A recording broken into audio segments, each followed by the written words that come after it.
Hello everyone, I'm reading a story called The Case of the Missing Monkey. An African monkey has disappeared forever. The animal kingdom has lost a member. Scientists said that the West African monkey seems to be extinct. The name of the monkey is Miss Warden Red Colobus. No one has found even one of them in 20 years.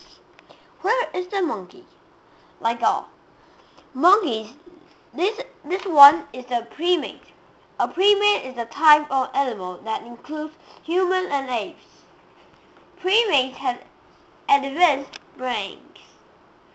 They also have fingernails instead of claws, and they had a sense of curiosity.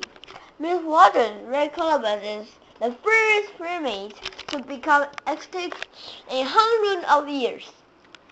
Miss Warden's Red Colobus was discovered in 1933.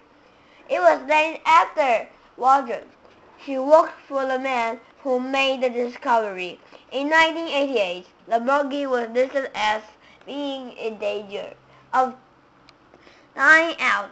In 1993, scientists started searching for it and looked in the rainforests of Guinea and Ivory Coast, two African nationals. However, the scientists did not find the loud 20-pound monkey. They even set up cameras in the jungle to spot one. But now, turn on the film, solving the case.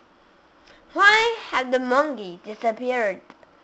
Experts said hunters killed them.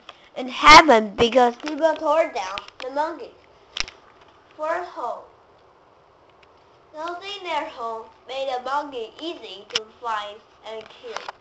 Scientists hope the loss will cause some good. It may make people want to help other animals in danger of disappearing. Adam Poultry works for the U.S. Wildlife Conservation Service. He says, Africa may seem like a world away, but it's our world and we need to protect it.